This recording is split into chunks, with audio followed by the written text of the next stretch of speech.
E vamos ao nosso primeiro tema na edição de hoje. Vamos falar de educação. Educação faz parte dos 17 Objetivos de Desenvolvimento Sustentável propostos pela Agenda 2030 da ONU, ODS 4, a partir de agora, chancela a nossa sequência aqui da nossa programação, onde a gente vai alinhado aos Objetivos de Desenvolvimento Sustentável, aos ODS, em busca da educação de qualidade para todos e para todas. E o nosso primeiro tema é para falar sobre um projeto chamado Leitura Todo Dia, Clássicos do Pensamento. É um projeto que foi lançado na terça-feira pelo governo estadual e a ação é destinada a estudantes do primeiro ano do ensino médio e visando estimular o hábito de leitura e proporcionando acesso a obras de autores clássicos, como Platão. E sobre esse assunto, recebemos, a partir de agora, estamos nos conectando com a Lívia Bailão, minha colega de todos os dias aqui dentro da nossa programação, com o professor Clóvis de Barros Filho e também com o secretário-chefe da Secretaria-Geral de Governadoria, o secretário Adriano Rocha Lima. Sejam todos muito bem-vindos. Inicialmente, vou começar com o professor Clóvis. Seja muito bem-vindo, professor. Obrigado pelo convite, uma alegria estar aqui com vocês, à disposição para conversar sobre o projeto, animado com a perspectiva de que alunos goianos do ensino médio possam desfrutar da possibilidade do contato com os grandes clássicos do pensamento. Acho que é uma possibilidade que merece a nossa celebração. Com certeza. Também agradeço a sua disponibilidade. Secretário Adriano, seja muito bem-vindo. Boa tarde, obrigado aí pelo convite.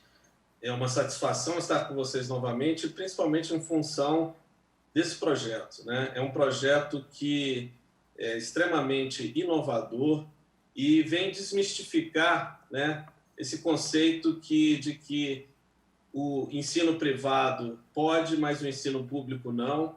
Nós aqui com esse projeto estamos oferecendo algo de altíssima qualidade para o aluno do ensino médio que ele não encontrará em nenhuma rede, nem particular e nem pública do país. Então é algo realmente muito importante que visa o desenvolvimento de todo o discernimento, de desenvolvimento cultural, intelectual do nosso aluno do ensino médio, que já é hoje o melhor ensino médio público do Brasil. E Lívia, também seja muito bem-vinda. Olá, Vinícius. Boa tarde para você que está no estúdio. Muito obrigada. Um grande abraço também para toda a equipe do Sistema Sagres e do programa Tom Maior, ao professor Clóvis, ao secretário Adriano. Muito obrigada pela presença e quero deixar também um grande abraço para todos e todas que nos acompanham aqui no Sistema Sagres. Secretário, obrigado, Lívia. Secretário, você começou na sua participação aí comentando sobre a importância, né, desse projeto, né, de estímulo à leitura. Para a sociedade, para os pais, a implantação desse projeto significa o que o governo estadual está dando, que tipo de recado que a população precisa compreender? Eu acho que o recado principal que nós damos com esse projeto, primeiro, aquilo que eu falei, é demonstrar que nós podemos oferecer ensino de alta qualidade na esfera pública, né, para o ensino estadual. Isso é a primeira coisa. Segundo, o hábito da leitura é algo que vem, no Brasil, cada vez mais caindo, né, entrando em mais desuso. Então, o grande diferencial e inovação desse projeto é justamente utilizar esses meios de comunicação mais populares na juventude, como, por exemplo, o acesso a vídeos, que é uma linguagem mais rápida e direta, mais visual, mais tangível, né, mais palpável, para que ele sinta-se atraído para conhecer aquela história, que ele sinta prazer com aquilo que está sendo dito naquele livro e, ao mesmo tempo, né, facilite a leitura, né, uma leitura que muitas vezes é considerada como complexa, né? Há todo um estigma em torno, talvez pela idade das obras e tudo, mas o aluno certamente ele irá se surpreender, porque com a tamanha é a atualidade daquilo que é oferecido por essas obras, né? Com os vídeos, ele também terá uma facilidade grande de entender aquele conteúdo, aquela linguagem, e no momento em que ele consiga fazer associação disso com o dia a dia dele, aplicar isso na vida dele, isso se torna, primeiro, muito prazeroso, o que possibilitará ele ter acesso também, por vontade própria, independente de estímulo ou não da escola, a outras obras, e, de certa forma, ele terá um acesso maior a todo tipo de conhecimento. Cada vez mais que nós desenvolvemos essa capacidade intelectual, nós, de certa forma, libertamos esse aluno, né, de dogmas, de ideias prontas, damos elementos e ferramentas para ele, para que ele desenvolva o seu próprio discernimento e em cima de algo bastante inovador, como eu disse, dentro de uma plataforma digital, com acesso à leitura, com técnicas de gamificação também para ele se divertir ali, de uma competição saudável em torno do tema, de forma a proporcionar essa informação, esse conteúdo realmente de altíssima qualidade para o aluno do ensino médio, que ajudará também, eu gosto de reforçar isso, não só a leitura em si, mas também é um conteúdo que estará disponível aos professores, seja ele de história, de português, de literatura, de geografia, ele possa utilizar também esse conteúdo, os vídeos, para fazer algum tipo de correlação com aquilo que está sendo oferecido nessas outras disciplinas. Então, é algo realmente que acreditamos que será transformador na vida do nosso jovem, do aluno da Rede Estadual de Ensino Médio. E eu gostaria aqui de enfatizar e agradecer todas as pessoas da Secretaria de Educação que se engajaram nesse projeto, acreditaram, colocaram esse projeto inicialmente em 30 escolas, com cerca de 300 professores, 1.200 alunos, mas que nós teremos uma atenção muito próxima e muito especial nesse momento inicial, para em seguida expandirmos esse projeto para toda a rede, incluindo segundo, terceiro ano e todas as demais escolas da Rede Estadual de Ensino Médio. Professor, o secretário destacou um ponto, né, que é a baixa leitura. Eu estava acompanhando uns dados, até que foi uma divulgação do ano passado, do Retratos da Leitura no Brasil. Nós temos pessoas acima dos 5 anos de idade relatando e respondendo essas perguntas, 48% dizem que não leram nenhum livro no ano. Então, assim, a gente tem diminuído muito. E na sua participação durante o lançamento, você destacou sobre recuperar a leitura, recuperar o espaço do lazer, do prazer. Como a gente recupera esse espaço da leitura com a concorrência das mídias sociais digitais? Professor Clóvis, eu queria pegar carona na pergunta do Vinícius, exatamente, explorando um pouquinho mais exatamente o ponto que ele pegou, como desenvolver o pensamento crítico a partir da adolescência, num mundo em que a informação é tão instantânea, a gente não tem paciência, a gente quer respostas rápidas, o contato físico não existe, parece que vai criando uma distância. Então, e aí leitura com lazer, com prazer, com lazer, parece que são coisas que não se conectam. Então, como nos organizarmos nesse conjunto de coisas que permeiam o nosso mundo atual? Existem algumas perguntas que já indicam um pouco o que todo mundo pensa, eu diria até, o tom de dúvida da possibilidade daquilo já é indicativo de uma certa certeza a respeito de como as coisas são. Então, tanto uma pergunta como a outra partiu de uma premissa assim: sendo o mundo do jeito que é, vírgula, como então fazer para que isso aconteça? Não é? Foi a mesma estrutura de pergunta. Então, o problema é que eu parto da premissa de que o mundo não precisa ser do jeito que é. Porque o mundo a que nos referimos, certamente, não é a existência do Oceano Atlântico. Esse, aparentemente, tem que estar aí, não vamos conseguir tirá-lo daí. O mundo a que nos referimos é o mundo produzido pelo homem, o mundo organizado pelo homem. E o mundo organizado pelo homem é um, mas poderia ser outro, dado que o homem tem alguma autonomia, alguma liberdade para fazer as coisas acontecerem.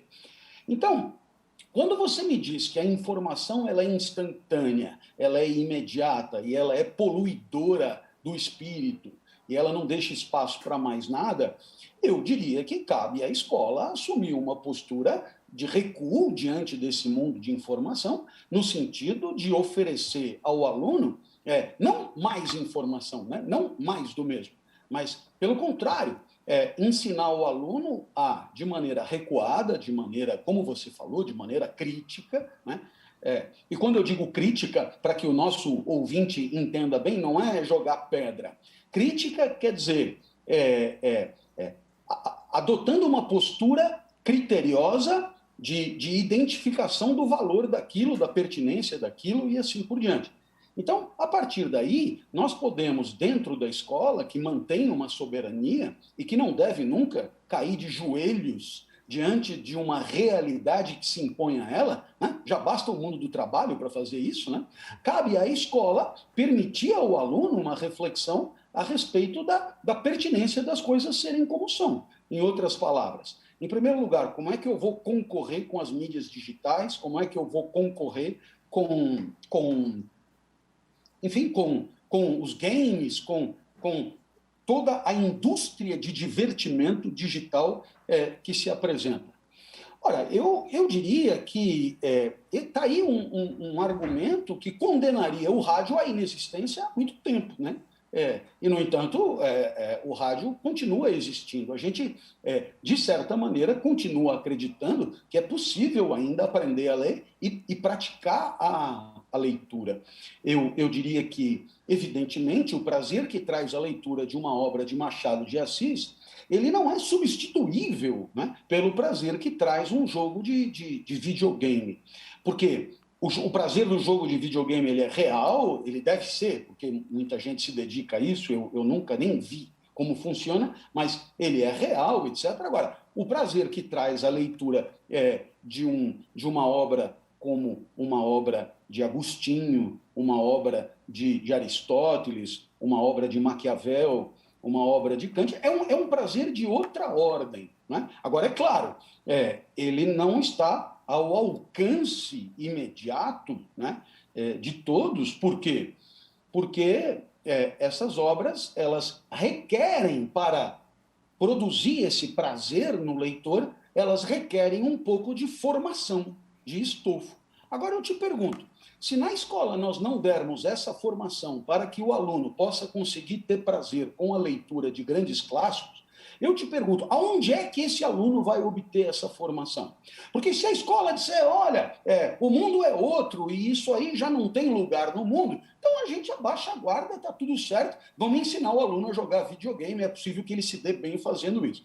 Mas se a gente imaginar que existe uma possibilidade de elevação do espírito, né, que um jogo de videogame não proporciona, e que se o aluno tem muita facilidade para acessar o videogame fora da escola, mais uma razão para que na escola ele continue tendo a oportunidade de buscar prazeres mais sofisticados, mais raros e mais, eu diria, apetecíveis aos espíritos mais altaneiros. Quer dizer, alguma coisa que cobra uma certa formação. Da mesma maneira que alguém que sai correndo pela primeira vez, com 5 minutos de corrida, está sofrendo e quer parar com aquilo, né? E um maratonista com 20 quilômetros, ele está exultante, da mesma maneira, o leitor, ele no começo sofrerá, porque ele não está capacitado para isso, mas que uma formação adequada poderá permitir uma leitura fluida e agradável de qualquer texto. E esse é o nosso objetivo. É permitir ao aluno de hoje que ele seja amanhã um adulto que consiga ter prazer com a leitura de textos como esse.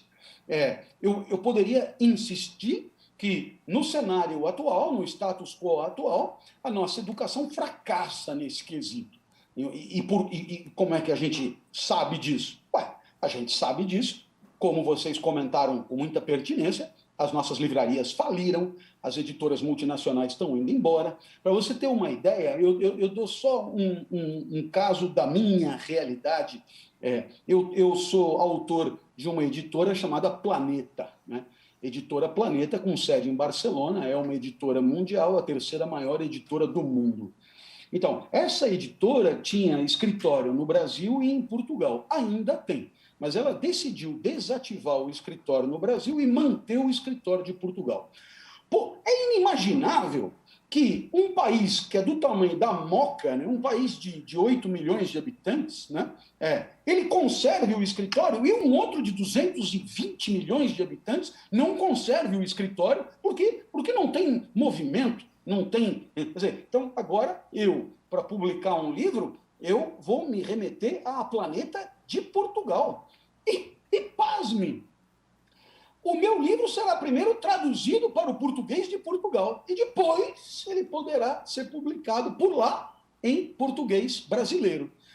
E agora, se você disser que é o contrário, lá é 200 milhões, aqui é 8 milhões, a gente ainda entende, mas não. Então, quer dizer, nós estamos num cenário atual onde todo mundo percebe que na nossa sociedade o encanador não entende de cano, né? O eletricista não entende de circuito elétrico, né? O oftalmologista cega o indivíduo quando ele vai operar o indivíduo. Ou seja, as pessoas não são boas naquilo que elas fazem de uma maneira geral. E isso vai dos altos governantes até as camadas, eu diria, mais básicas da pirâmide social. Então, é imprescindível resgatar não só a leitura, mas a educação como um todo, né? A educação de qualidade, a educação criteriosa, a educação exigente, a educação rigorosa.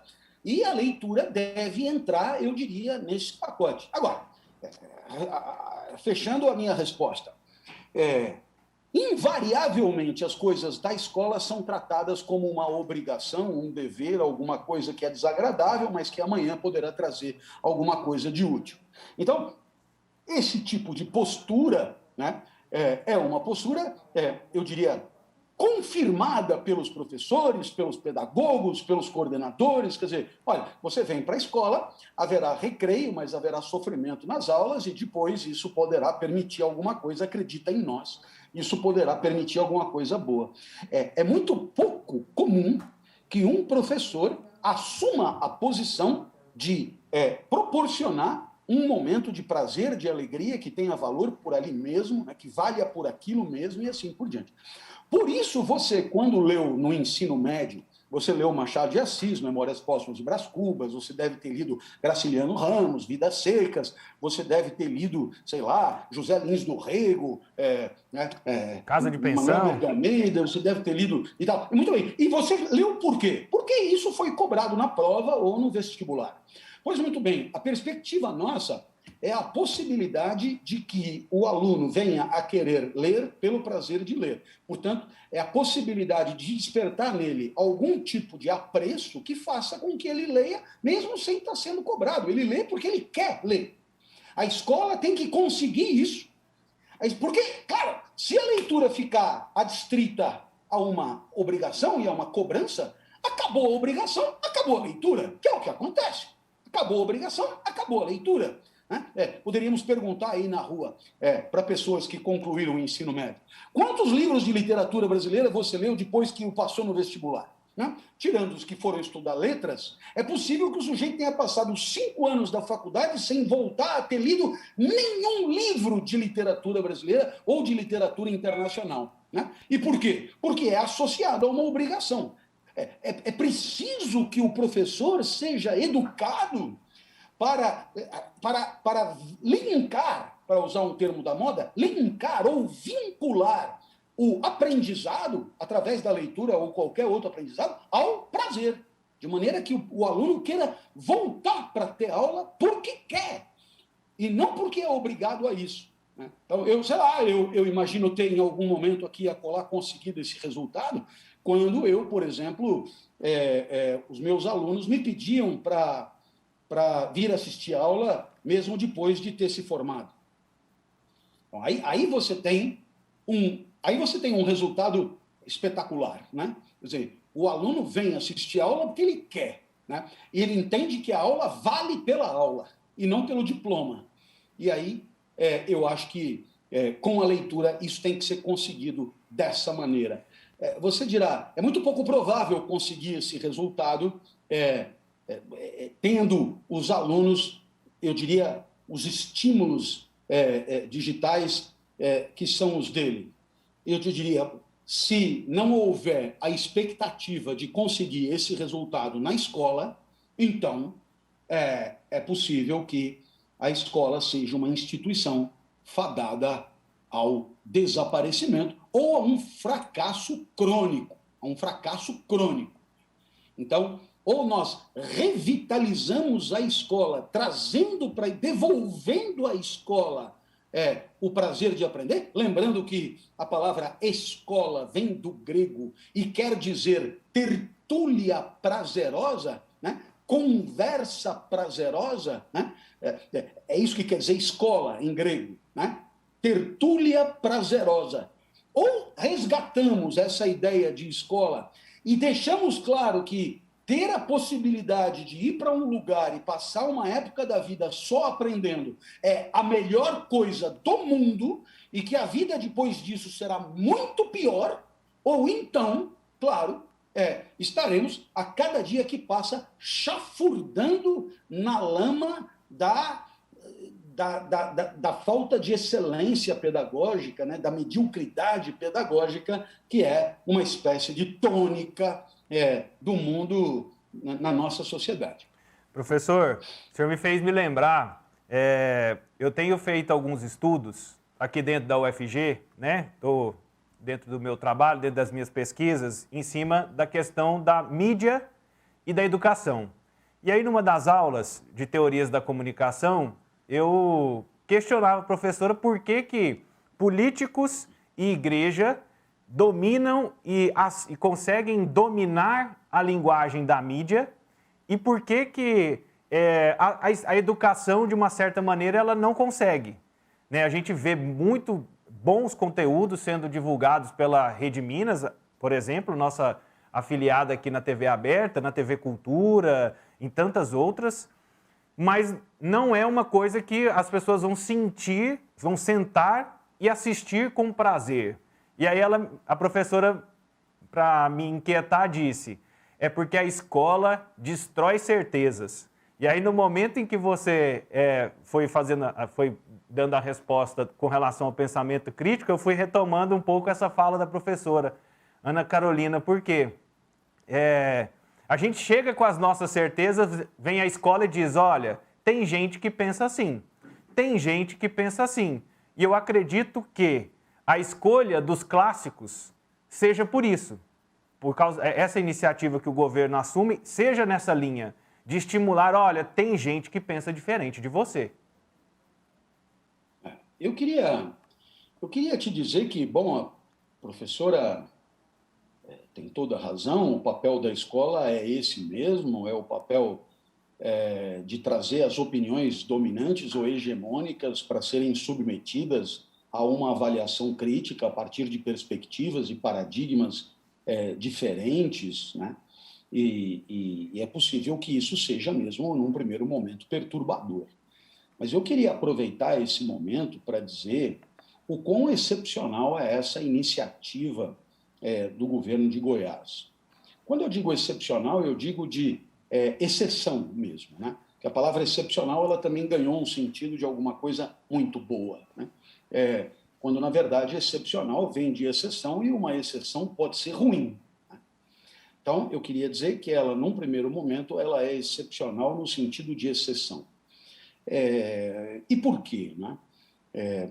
Afinal de contas, esse projeto ele resulta da iniciativa de um rapaz que hoje é secretário de governo, portanto, no meu entendimento, né, de estudante de direito constitucional lá atrás, esse secretário de governo hoje ele ocupa a posição de primeiro-ministro do Estado-membro, né? A rigor é um pouco a isso que equivale, enquanto o governador é o chefe de Estado, né? Então, é interessante porque eu ouço muita gente perguntar, escuta, onde estão os nossos estadistas, né?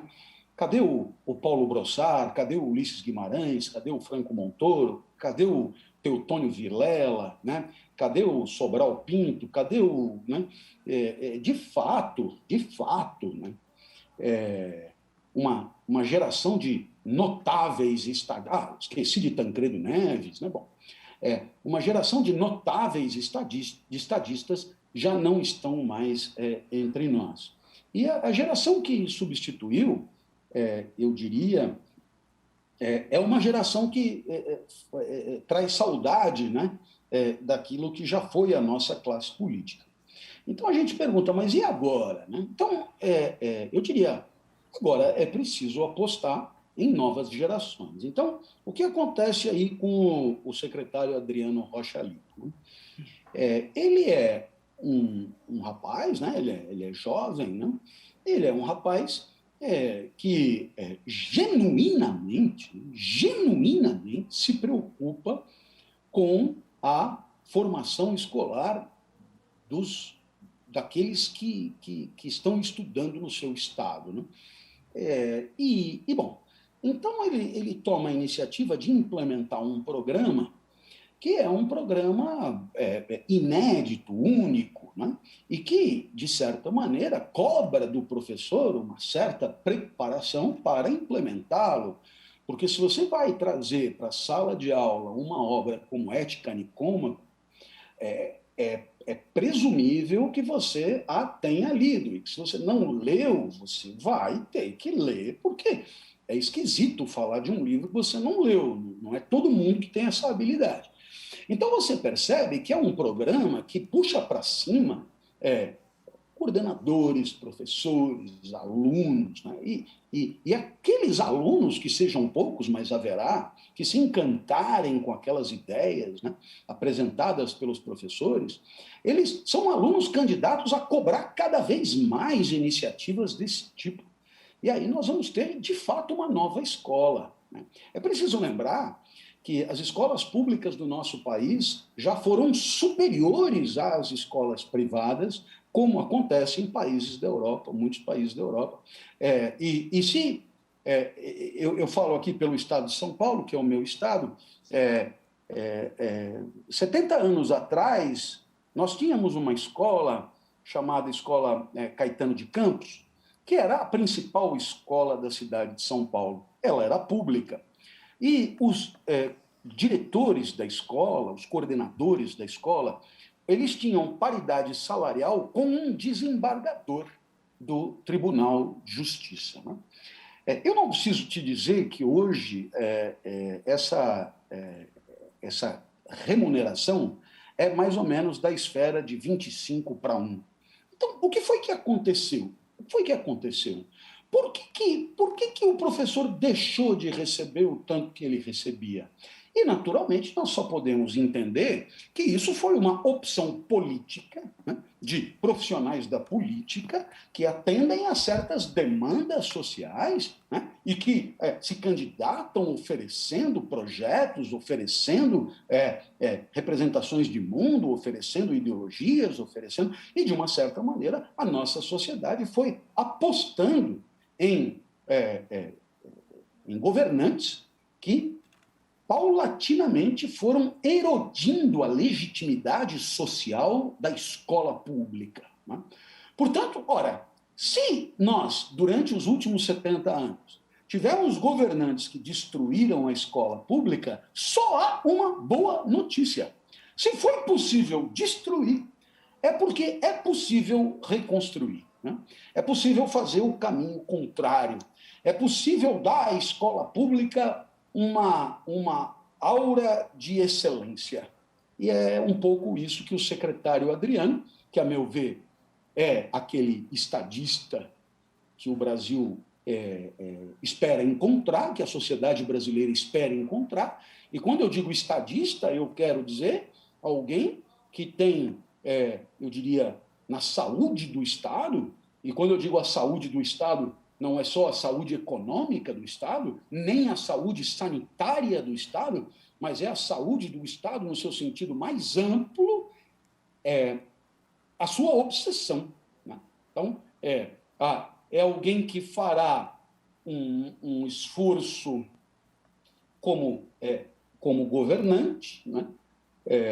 No sentido de construir condições materiais de revitalização do Estado, permitindo assim que os cidadãos, por pertencerem àquele espaço, possam, evidentemente, pretender uma vida boa, uma vida feliz, e isso, claro, implica o pleno desenvolvimento das próprias habilidades, o que inclui as habilidades intelectuais, etc, etc. Teremos uma sociedade mais feliz se tivermos uma sociedade mais preparada, mais instruída, mais capacitada, e nós precisamos, para isso, que a escola pública tenha legitimidade e tenha eficácia. E, naturalmente, isso, eu diria que o governo de Goiás hoje dá um passo largo nesse sentido, que o discrimina dos demais co-irmãos da federação. Lívia. Goianos é um orgulho, né, Vinícius? Com certeza. Né, secretário? Bom, eu quero fazer uma pergunta pegando o gancho aí do comentário do professor Clóvis ao secretário Adriano, que ele comente mais conosco aqui, para que quem assiste o Tom Maior nesse momento possa entender, secretário, um pouco mais detalhes do projeto. Você disse no início que já várias escolas já aderiram, que a Secretaria de Educação está bastante engajada, né? Como que a gestão pública, como que o governo criou os seus critérios de mensuração, se pensa em fazer parcerias com a sociedade civil organizada, engajar, enfim, como que o governo está estruturando esse projeto Leitura Todo Dia? Bom, primeiro eu gostaria de agradecer a generosidade aí do professor Clóvis nas palavras sobre mim, mas eu vou aqui resgatar até uma frase dele, que por sinal ele aprendeu com o orientador dele lá um tempo atrás, o professor Bourdieu, de que os circuitos de consagração social são tão mais eficazes quanto mais distantes do objeto consagrado. Significa, né, dizendo de outra forma, que a forma de você enaltecer e valorizar outra pessoa, ela tem mais crédito quanto mais distante, quanto menos conhecido for uma pessoa, quanto menos próximo for uma pessoa da outra. E o Clóvis é um grande amigo meu, então vocês coloquem algum desconto nas palavras dele, mas, assim, obviamente que eu me sinto extremamente orgulhoso e vaidoso, primeiro, por estar participando de um projeto onde todo o conteúdo é gerado pelo professor Clóvis, que, além de ser um professor que está aí há 30 anos sendo considerado entre os melhores professores do Brasil, é também um grande comunicador, né? Ele tem a grande capacidade de transformar conteúdos extremamente complexos numa linguagem muito direta e simples que todos têm acesso. Isso aconteceu comigo lá atrás, quando eu comecei a ver as palestras deles, me interessei por filosofia, fiz mestrado em filosofia, e isso, de certa forma, me ajudou muito na minha vida. Veja, talvez esse objetivo, isso que ele falou do prazer, eu não fiz filosofia porque eu estava buscando nenhum emprego, pelo contrário, né? A valorização que tem a filosofia hoje no Brasil, ela não te ajuda a nada se você estiver buscando o mercado de trabalho. Eu busquei isso porque realmente me dava prazer estudar aquilo. E esse prazer justamente começou a partir de ler obras que, por sua vez, foram incentivadas a partir de vídeos disponibilizados pelo professor Clóvis na internet. Então, essa mesma dinâmica, né, que ele já faz há muito tempo, desde que ele estava como professor da USP, ele começou a divulgar os vídeos. Naquela época era extremamente assim, inovador no Brasil, inclusive, como ele mesmo me contou, muito criticado por fazer isso, né? E depois de muito tempo, quando você observa as milhares ou milhões de pessoas que tiveram acesso a esse conteúdo, você vê o quanto que aquilo foi democrático, o quanto que aquilo ajudou diversas pessoas a buscarem expandir esse conhecimento, entenderem que existe ali um valor enorme naquele conhecimento que é transmitido. Então, o que nós buscamos fazer, e aí, quando a gente observa esse momento que nos deparamos aí com a pandemia, onde todos começaram a ficar em casa, de certa forma, o mundo nos obrigou, mesmo aqueles que tinham alguma restrição a plataformas digitais, eles tiveram que aderir às plataformas digitais, né? Então, hoje o mundo, sejam elas de outra geração, ou sejam da geração mais jovens, todas elas, de certa forma, estão adaptadas já a fazer videoconferência, acessar conteúdos digitais. E, então, veja, no momento em que você traz, né, esse conteúdo disponibilizado numa plataforma que o aluno, como você perguntou, ele vai entrar lá, ele vai ter um login, uma senha, ele entra, ele vai ter 30 vídeos disponíveis para cada uma dessas obras. Obviamente, os vídeos são sequenciais. Para ele ver o segundo, ele tem que ter visto o primeiro. Para ele ver o terceiro, ele tem que ter visto o segundo. Eles são disponibilizados diariamente. E o aluno também terá acesso ao conteúdo digital, quer dizer, em PDF, quer dizer, a obra em formato digital, onde ele poderá baixar e ler, fazendo esse acompanhamento de leitura junto com o vídeo, né? Eu, não só junto com o professor Clóvis, junto com a secretária de Educação, Fátima Gavioli, e o governador do Estado, participamos da implantação desse programa, como eu fiz questão também de me engajar fazendo a própria leitura e acompanhando os vídeos.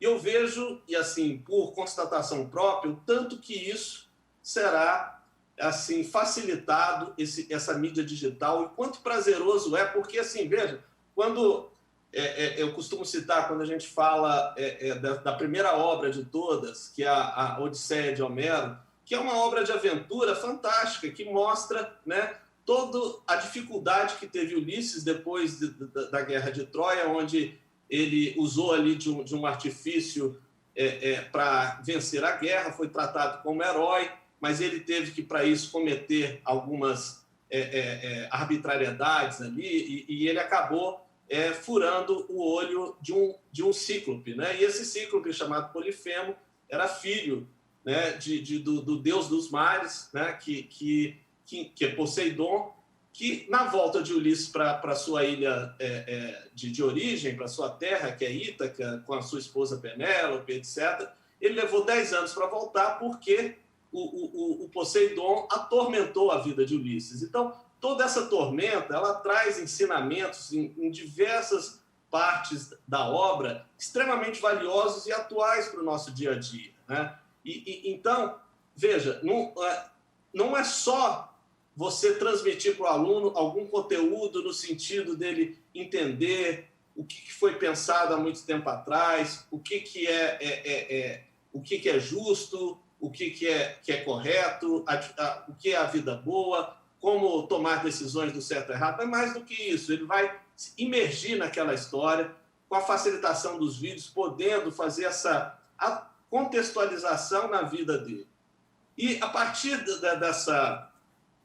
do formato também que essa mídia é disponibilizada, nós temos aquilo que se costumou chamar de gamificação, né? O que é gamificação? Nada mais é do que você ter elementos ali durante o processo de interação com a plataforma que funcionam mais ou menos como o mesmo estímulo gerado por um videogame. Mas não é um videogame, mas ele gera aquele mesmo estímulo, que é mostrar, olha, você está aqui, leu mais do que outros, leu mais aqui, não sei o quê, você está... Aí você responde lá algumas perguntas, faz uma prova ali, ó, você está muito bem, você está assim assado, a sua escola está melhor posicionada que outra. Então, esse ambiente de competição saudável, sem querer desmerecer ninguém, mas enaltecendo aquele que se dedica, que tem disciplina, isso é fundamental para criar esse estímulo. E veja, como também dito pelo professor Clóvis,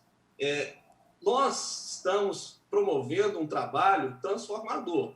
Nada que é transformador é fácil, né? Então, o início dessa jornada, ela não é simples. Não vai imaginar que o primeiro dia que o aluno abrir lá a obra, por exemplo, a Odisseia de Homero, ou Ética Nicômaco, ou República de Platão, ele vai sentir prazer no momento seguinte. Não, aquilo tem que se transformar num hábito, né? Como nós, quando qualquer um, por exemplo, resolve fazer uma atividade física, ir para a academia, fazer um esporte, aquilo só se torna prazeroso depois que você transforma aquilo em efetivamente um hábito. Aí você começa a sentir falta daquilo. Porque ao invés de todos os dias você ter que lutar contra a sua posição de conforto, você transforma a sua posição de conforto naquela que é ou fazendo atividade física, ou lendo, ou seja lá qual for o hábito que for criado. Então, o nosso grande objetivo é justamente, através de elementos atuais que estimulam o aluno já está acostumado a navegar, como vídeo, elementos de gamificação, juntar isso à escola de forma que a leitura seja prazerosa, que ele tenha estímulo e transforme aquilo num hábito. Esperamos que com isso, e mesmo que, veja, não seja um percentual de próximo a 100% dos alunos que tenha realmente adesão, se for uma parte pequena disso, já é uma vitória enorme. E veja, também como o professor Cláudio falou, não é um benefício só para o aluno, é para o próprio professor. Você está aumentando o sarrafo ali do nível da escola, né? Você está colocando toda a estrutura acadêmica da escola num patamar mais acima, onde o aluno ele vai passar a ser mais exigente também com o professor vai se exigir e ter que se preparar mais para conduzir aquele conteúdo com o aluno, e essa exigência, esse patamar mais alto, ele vai se refletir em outras disciplinas. Então, no final, isso é um ciclo virtuoso que vem de encontro à escola pública no momento em que a escola pública realmente ela está precisando desse estímulo, vindo aí numa pandemia onde no Brasil, felizmente em Goiás isso não aconteceu, mas onde no Brasil tivemos uma taxa de evasão escolar enorme. Por que isso acontece? Porque muitas vezes o aluno ele não vai à escola para aprender, às vezes ele vai porque ali tem oferecido uma merenda, porque ele quer encontrar o amigo, e como esses elementos deixaram de ser proporcionados, esse aluno parou de ir à escola. No estado de Goiás isso não aconteceu, né? Nossos índices de evasão escolar durante a pandemia foram muito baixos. Mas mesmo por isso, né, de uma forma a premiar esse nosso aluno com conteúdo dessa qualidade, trazendo para ele a capacidade, vocês não fazem ideia o quanto que será transformador para o aluno ele poder entender por que as coisas dadas no mundo como verdades absolutas são daquela forma. Ele vai entender que essas verdades absolutas, elas não são tão absolutas assim, não são tão dogmáticas assim, e que ele pode, a partir daí, ser mais crítico e desenvolver caminhos alternativos. Nós estamos vivendo um momento no Brasil muito difícil, um momento onde existe uma polarização da sociedade muito forte, onde as pessoas elas estão num nível de superficialidade muito grande, não dispostas a ouvir um pensamento antagônico. Então, acho que isso visa também trazer essa possibilidade de ver que um pensamento diferente do seu, ele é simplesmente um pensamento diferente. É um pensamento que pode te ajudar, inclusive, a reforçar aquele que você já pensa, por você entender como o outro pensa e, a partir desse entendimento, saber que não, realmente não concordo com isso. E não porque aquilo foi dado como o único caminho. Você não precisa ouvir porque eu já sei que aquilo é o certo. Então, nossa sociedade, principalmente a brasileira, eu vejo isso com muita preocupação, ela está muito nesse caminho, e um caminho muito perigoso, né? Um caminho onde as pessoas pararam de se questionar e de refletir e estão começando a seguir ideias prontas e sem nenhum questionamento. Então, isso será extremamente valioso, principalmente para esse público jovem, que é o público que vai liderar a nossa sociedade aí, nos próximos anos. É um público que vai entrar para o mercado de trabalho, para o mercado profissional, e trazendo, quanto mais bagagem ele trouxer desse ensino médio, mais transformador ele pode ser ao ter as suas decisões tomadas aí em posições diversas aí da nossa sociedade.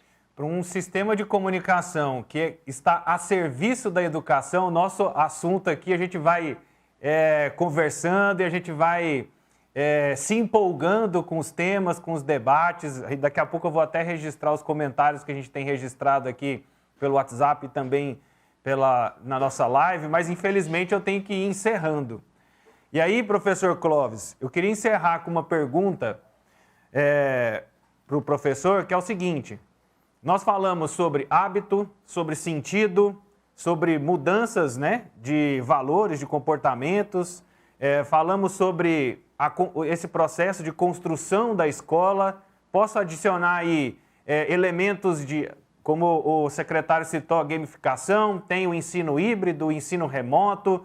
Que escola é essa que nós vamos ver daqui para frente? Que modelo é esse? A gente já consegue enxergar esse papel e esse modelo dessa escola?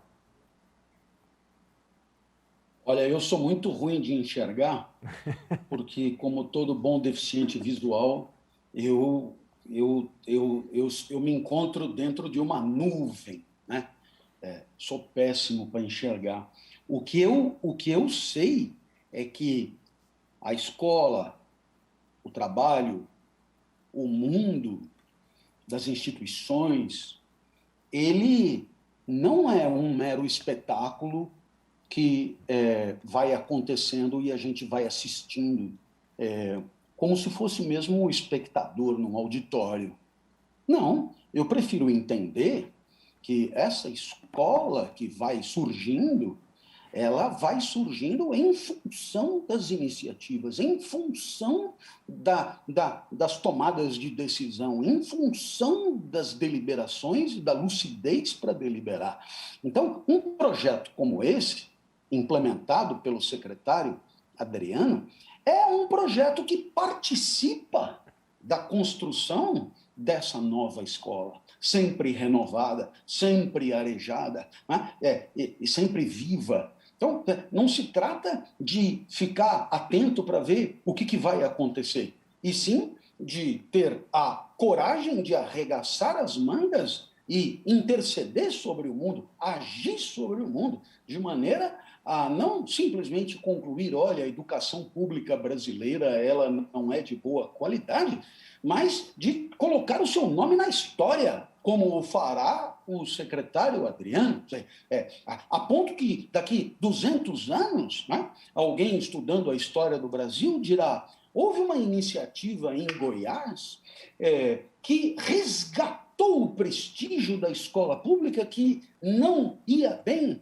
e a partir dali a escola pública ganhou um novo alento, e aquela experiência foi sendo imitada pelos outros estados da federação, e veja só, em pouco tempo a escola pública tomou as rédeas de um Brasil redimido das suas mazelas. E hoje, 200 anos depois, em que nós estamos aí disputando os primeiros lugares nas competições internacionais, com uma mão de obra qualificada e pujante, com uma economia radiante, com cérebros de outros países vindo para o Brasil para se formar aqui e para exercer aqui o seu trabalho, aí então, daqui 200 anos, os alunos orgulhosos de serem brasileiros aprenderão que 200 anos antes, no estado de Goiás, um estadista como o Adriano revolucionou a educação brasileira e, com isso, ele fez acontecer o que, naquele momento, ninguém esperava que fosse possível. Eu agradeço muito a participação sua, professor Clóvis, sempre acompanhando pelas lives, então agora ter a oportunidade de entrevistá-lo, de ter esse bate-papo é um grande prazer. Muito obrigado pela sua disponibilidade. Também eu que agradeço. O secretário Adriano Rocha Lima. A gente normalmente sempre aqui debatendo política, né? E hoje eu conheci o Adriano filósofo. Muito obrigado, viu, Adriano?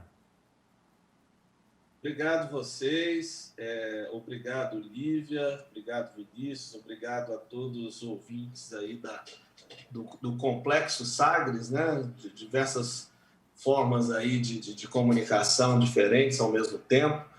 Eu gostaria de enfatizar novamente, agradecer todo o engajamento de todos que participaram desse projeto, né?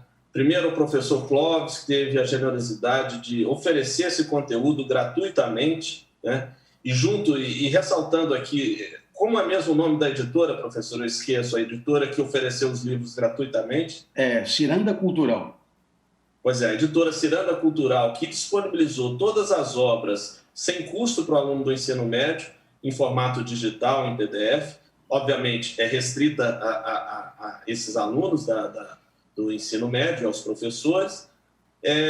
Nós queria agradecer muito à secretária de Educação, a Fátima Gavioli, a Osvani, que é responsável lá pelo ensino médio, a Rita, que trabalha lá com todos os professores e faz esse trabalho de meio de campo para garantir uma boa formação e uniformidade pedagógica no ensino médio, ao Leonardo, lá da Secretaria-Geral, a Daniele, Daiane, a Gabriela, da Comunicação, todos os envolvidos. E também, sem esquecer do governador do Estado, que desde o primeiro dia, Ronaldo Caiado, que eu levei para ele essa ideia, ele abraçou e deu todo o espaço para que isso fosse montado em todo o governo e tem incentivado em eventos diversos que ele participa, mesmo que não tenha nenhuma relação com a educação, ele tem enfatizado esse projeto, mesmo quando ele ainda era embrionário, quando ele estava começando a ser concebido.